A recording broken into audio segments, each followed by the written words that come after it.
Hello, good morning students. So ಇವತ್ತು ನಿನ್ನೆ ನಾವು ಭಾರತ ಇತಿಹಾಸದ ಮೂಲಾಧಾರಗಳು ಸ್ಟಾರ್ಟ್ ಮಾಡಿದ್ವಿ. ಅದ್ರದ್ದು ವಿಡಿಯೋನೂ ಕೂಡ ಸ್ವಲ್ಪ ಸಣ್ಣ ಮಾಡಿದ್ದೀನಿ ನಾನು ನಿಮಗೆ. ಸೊ ಇವತ್ತು ನಾವು ಅದರ ಭಾಗಗಳನ್ನು ಅಭ್ಯಾಸ ಮಾಡಿದ್ವಿ ನಾವು. ಸೊ ಇಲ್ಲಿ ನಾನು ನಿಮಗೊಂದು ಚಿತ್ರ ತೋರಿಸ್ತೀನಿ. ನಿನ್ನೆ ಇತಿಹಾಸ ಪೂರ್ವಕಾಲ ಅಂದರೆ ಏನು, ಇತಿಹಾಸ ಕಾಲ ಅಂದರೆ ಏನು, ಎಲ್ಲದ್ರ ಬಗ್ಗೆ ಹೇಳಿದ್ದೆ. ಅಷ್ಟೇ ಅಲ್ಲ, ಒಂದು ಚಾರ್ಟ್ ಹಾಕಿದ್ದೆ ನಾನು ನಿಮಗಿಲ್ಲಿ. ಅದ್ರದ್ದು ಫೋಟೋನು ಕೂಡ ನಾನು ನಿಮ್ಗೆ ಹೇಳಿದ್ದೀನಿ, ಸೆಂಡ್ ಮಾಡಿದ್ದೀನಿ. ಮೂಲಾಧಾರಗಳ ಚಾರ್ಟು. ಮೂಲಾಧಾರಗಳಲ್ಲಿ 2 ಪ್ರಕಾರಗಳು, ಲಿಖಿತ ಮತ್ತು ಅಲಿಖಿತ ಮೂಲಾಧಾರ. ಲಿಖಿತದ ಮೂಲಾಧಾರವನ್ನು ಸಾಹಿತ್ಯ ಮೂಲಾಧಾರ ಅಂತಲೂ ಕೂಡ ಕರೀತಾರೆ. ಅದರಲ್ಲಿ ಮತ್ತೆ 2 ಪಾರ್ಟ್ಗಳು, ದೇಶೀಯ ಸಾಹಿತ್ಯ ಮೂಲಾಧಾರ ಮತ್ತು ವಿದೇಶಿ ಸಾಹಿತ್ಯ ಮೂಲಾಧಾರ. ದೇಶೀಯ ಸಾಹಿತ್ಯ ಮೂಲಾಧಾರದಲ್ಲಿ ಮತ್ತೆ 3 ಪ್ರಕಾರಗಳು: ಧಾರ್ಮಿಕ ಸಾಹಿತ್ಯ, ಐತಿಹಾಸಿಕ ಸಾಹಿತ್ಯ ಅಥವಾ ಲೌಕಿಕ ಸಾಹಿತ್ಯ, 3ನೇದು ವೈಜ್ಞಾನಿಕ ಸಾಹಿತ್ಯ. ವಿದೇಶಿ ಸಾಹಿತ್ಯದಲ್ಲಿ ಗ್ರೀಕ್ ಬರವಣಿಗೆ ಅಂದರೆ ಅಂದಿನ ಕಾಲದಲ್ಲಿ, ಅಂದರೆ ಪ್ರಾಚೀನ ಭಾರತದ ಕಾಲದಲ್ಲಿ ಯಾವ್ಯಾವ ವಿದೇಶಿಯರು ಭಾರತಕ್ಕೆ ಭೇಟಿ ಕೊಟ್ಟು ತಮ್ಮ ಲೇಖನಗಳನ್ನು ಬರೆದಿದ್ದಾರೋ, ಯಾರ್ಯಾರು ಭಾರತಕ್ಕೆ ವಿಸಿಟ್ ಕೊಟ್ಟಿದ್ದಾರೋ ವಿದೇಶಿಯರು, ಅವರ ಒಂದು ಮಾಹಿತಿ ಉಳ್ಳಂತಹ ಸಾಹಿತ್ಯ ಬರವಣಿಗೆಗಳನ್ನು ನಾವಿಲ್ಲಿ ಅಭ್ಯಾಸ ಮಾಡ್ತೀವಿ. ಹಾಗಾಗಿ ಯಾರ್ಯಾರು ಬಂದ್ರಪ್ಪ ಭಾರತಕ್ಕೆ ನೋಡ್ರಿ, ಮೌರ್ಯರ ಕಾಲದಲ್ಲಿ ಗ್ರೀಕ್ ಬರಹಗಾರನಾಗಿದ್ದ ಅಥವಾ ಗ್ರೀಕ್ ಸಾಹಿತ್ಯಕಾರ ಮತ್ತು ವಿದೇಶಿ ಬರಹಗಾರನಾಗಿದ್ದಂತಹ ಮೆಗಾಸ್ತನಿಸ್ ಬರ್ತಾನೆ. ಈತ ಸೆಲಿಕಸ್ನ ರಾಯಭಾರಿಯಾಗಿದ್ದ ಈತ, ಗ್ರೀಕ್ನವನು ಅಂತ. ಓಕೆ, ಸೆಲಿಕಸ್ ಗ್ರೀಕ್ ದೇಶದವನು, ಅಲೆಕ್ಸಾಂಡರ್ನ ಉತ್ತರಾಧಿಕಾರಿ. ಓಕೆ, ಗ್ರೀಕ್ ಬರಹಗಾರಗಳಲ್ಲಿ ಮೆಗಾಸ್ತನಿಸ್ ಮೊದಲನೇ ಸ್ಥಾನದಲ್ಲಿ ನಿಲ್ತಾನೆ. ಆಮೇಲೆ ಬರ್ತದೆ ಅರಬರು ಬರ್ತಾರೆ. ಓಕೆ, ಸೊ ಅದಾದಮೇಲೆ ರೋಮನ್ರು ಬರ್ತಾರೆ, ಆನಂತರ ಚೀನಿಯರು ಬರ್ತಾರೆ, ಆನಂತರ ಇಸ್ಲಾಮಿಕ್ ಬರವಣಿಗೆಗಳು ಬರ್ತವೆ. ಇಸ್ಲಾಮಿಕ್ ಅಂತಂದರೆ ಇಲ್ಲಿರುವಂತಹ ಬರವಣಿಗೆಗಳಲ್ಲಿ ದೇಶದಲ್ಲಿ ಇಟ್ಕೊಂಡು ಬರೆದಂತಹ ಇಸ್ಲಾಂ ಬರವಣಿಗೆಗಳು ಬೇರೆ, ವಿದೇಶದಿಂದ ಬಂದಂಥ ಪರ್ಷಿಯನ್ ಕೃತಿಗಳು ಅಂತ ನಾವು ಅದನ್ನು ಹೇಳ್ತೀವಿ. ಸೊ ಅವುಗಳನ್ನು ಕೂಡ ನಾವಿಲ್ಲಿ ಅಭ್ಯಾಸ ಮಾಡ್ತೀವಿ ಅಂಥೇಳಿ.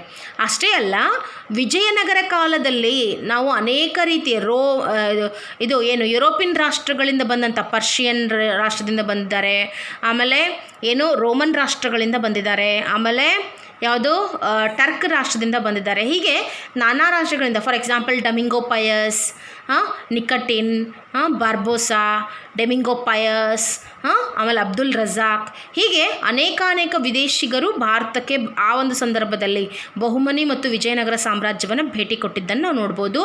ಅವರು ಬರೆದಂತಹ ಫಾರಿನ್ ಆರ್ಟಿಕಲ್ಸ್, ರಿಪೋರ್ಟ್ಸ್ಗಳನ್ನು ನಾವು ಈ ವಿದೇಶಿ ಬರವಣಿಗೆ ಒಳಗೆ ನೋಡ್ತೀವಿ ಅಂತ.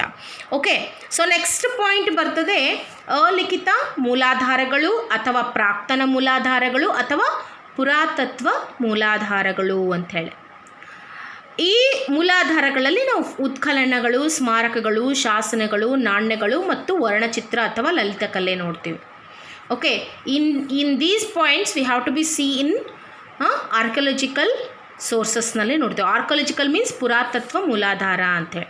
Okay, so we have to be study 1 by 1 ನಾವು. ಓಕೆ, ಎಲ್ಲನೂ ಇಂಪಾರ್ಟೆಂಟ್ ಇರುವಂಥವುಗಳೇ. ಓಕೆ, ಸೊ ನೋಡ್ರಿ ಇಲ್ಲಿ ಪ್ರಾಕ್ತನ ಮೂಲಾಧಾರಗಳು. ಇದು ಅಲಿಖಿತ ಮೂಲಾಧಾರ, ಪ್ರಾಕ್ತನ ಮೂಲಾಧಾರ, ಪುರಾತತ್ವ ಮೂಲಾಧಾರ 3 ಒಂದೇ ಅಂತ ನಾನು ನಿಮ್ಗೆ ಹೇಳಿದ್ದೆ. ಹೌದಾ? ಇಟ್ಸ್ ವೆರಿ ಇಂಪಾರ್ಟೆಂಟ್, ನೆನ್ಪಿಟ್ಕೊಳ್ಬೇಕು ನೀವು. ಅವುಗಳಲ್ಲಿ ಫಸ್ಟ್ ನಾವು ಕ್ವಶನ್ ಮಾಡ್ಕೋಬೇಕಾಗಿತ್ತಂದರೆ ಪ್ರಾಕ್ತನ ಮೂಲಾಧಾರ ಎಂದ್ರೇನು, ಯಾಕೆ ಪ್ರಾಕ್ತನ ಮೂಲಾಧಾರ ಅಂತ ಕರಿತೀವಿ ಅಂತ ನಾವು ತಿಳ್ಕೊಳ್ಬೇಕು. ಫಸ್ಟು ಏನು ಅಂದರೆ, ಪ್ರಾಚೀನ ಮಾನವನ ಜೀವನ ಮತ್ತು ಚಟುವಟಿಕೆಗಳ ಅವಶೇಷಗಳಾಗಿದ್ದು, ಲಿಖಿತ ಮೂಲಾಧಾರಗಳು ಇಲ್ಲದ ಸಂದರ್ಭದಲ್ಲಿ ನಮಗೆ ಯಾವುದೇ ಬರವಣಿಗೆಯ ಮೂಲಾಧಾರಗಳು ಸಿಗದೆ ಹೋದ್ರೂ ಕೂಡ ನಾವು ಇತಿಹಾಸ ರಚನೆ ಮಾಡಬಹುದು. ಹೆಂಗೆ ಮಾಡ್ತೀರಿ ಅಂತಂದರೆ, ಸಿಕ್ಕಂತಹ ವಸ್ತುಗಳ ಆಧಾರದ ಮೇಲೆ ಇತಿಹಾಸ ರಚನೆ ಮಾಡ್ಬೋದು ಅಂತ.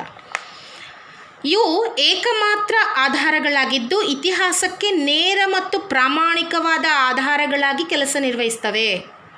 ಪ್ರಾಚೀನ ಮಾನವನು ಬಳಸಿದ ಮುದ್ರೆ, ಆಭರಣ, ಜೇಡಿ ಮಣ್ಣಿನ ಮುದ್ರೆ, ಪಳೆಯುಳಿಕೆಗಳು, ಆಯುಧಗಳು, ವರ್ಣಚಿತ್ರಗಳು ಇತ್ಯಾದಿ ಇತಿಹಾಸ ಪುನರ್ರಚನೆಗೆ ಮತ್ತು ಸಂಶೋಧನೆಗೆ ಇವು ಸಹಾಯಕಾರಿಯಾಗಿವೆ.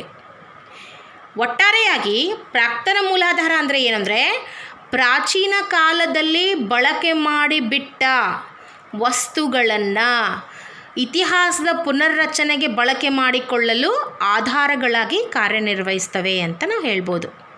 ಅಂದರೆ ಯಾವುದನ್ನು ಮನುಷ್ಯ ಬಿಟ್ಟು ಹೋಗ್ಬಿಟ್ಟಿದ್ದ ಅವುಗಳನ್ನು ನಾವೀಗ ಇಟ್ಕೊಂಡು ಅವ್ರು ಹೆಂಗಿದ್ರು ಅನ್ನೋದನ್ನು ನಾವು ಅಭ್ಯಾಸ ಮಾಡ್ತೀವಿ. ಸೊ ದಟ್ ಈಸ್ ಪ್ರಾಕ್ತನ ಮೂಲಾಧಾರಗಳು ಅಂತೇಳಿ. ಸೊ ಅದರಲ್ಲಿ ನಾನು ನಿಮ್ಗೆ ಹೇಳಿದೆ ಸುಮಾರು 5-6 ಪಾಯಿಂಟ್ಸ್ಗಳು ಬರ್ತವೆ ಅಂತ. ಸೊ ಫಸ್ಟ್ ಅದರಲ್ಲಿ ಬರುವಂಥದ್ದು ಯಾವುದಪ್ಪ ಅಂದರೆ ಭೂ ಉತ್ಖನನಗಳು. ಸೊ ಹಾಗಾದರೆ ಭೂ ಉತ್ಖನನ ಅಂದರೆ ಏನು ಅದು ತಿಳ್ಕೊಬೇಕಲ್ಲ ನಾವು.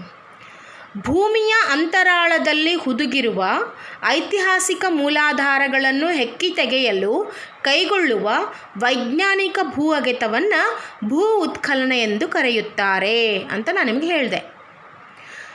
ಅಂದರೆ ಭೂಮಿಯ ಒಳಗೆ ನೋಡ್ರಿ, ಭೂಮಿಯ ಒಳಗೆ ಹುದುಕೊಂಡಿದ್ದು ಅಂತಂದರೆ ಅವರಾಗೆ ಒಯ್ದು ಇಟ್ಟು ಹೋಗಿದ್ದು ಅಂತಲ್ಲ ಅರ್ಥ.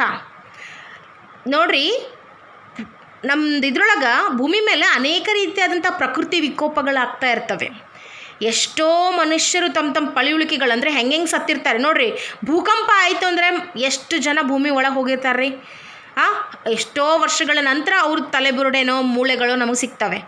ಹಾಗೇನೆ ಈಗಲೂ ಕೂಡ ನಾವು ಕೆಲವೊಂದು ವಿಡಿಯೋಸ್ಗಳನ್ನು ನೋಡಿದ್ರೆ ಈಗ ಹೇಳ್ತಾರೆ ದ್ವಾರಕೆ ಸಮುದ್ರದೊಳಗದ, ನದಿ ಒಳಗದ, ಹಾಗದ ಹೀಗದ ಅಂತ ಹೇಳ್ತಾರೆ. ಸೊ ಇಟ್ ಮೀನ್ಸ್ ಏನು ಅಂದರೆ ಕಾಲಗರ್ಭದಲ್ಲಿ ಅಂದರೆ ಕಾಲ ಗತಿಸಿದ ಹಾಗೆ ಅನೇಕ ರೀತಿಯಾದಂತಹ ವಸ್ತುಗಳೇನಾಗ್ತವೆ ಭೂಮಿಯ ಒಳಗಡೆ ನಮ್ಗೆ ಹುದಿಗೋಗಿರೋದು ಕಾಲಾನಂತರದಲ್ಲಿ ಅವು ಸಿಗ್ತವೆ. ನಮಗೆ ಸಿಕ್ಕಾಗ ಅದರ ಅಧ್ಯಯನ ಆಗ್ತದೆ ಅಂತ. ಹಾಗೆಯೇ ಈ ರೀತಿಯಾದಂತಹ ವಸ್ತುಗಳನ್ನು ಅಗೆತ ಕೈಗೊಂಡಾಗ ಅಲ್ಲೇನಾಗ್ತದೆ ನಮಗೆ ಹಳೆಯ ವಸ್ತುಗಳು ಸಿಗ್ತವೆ.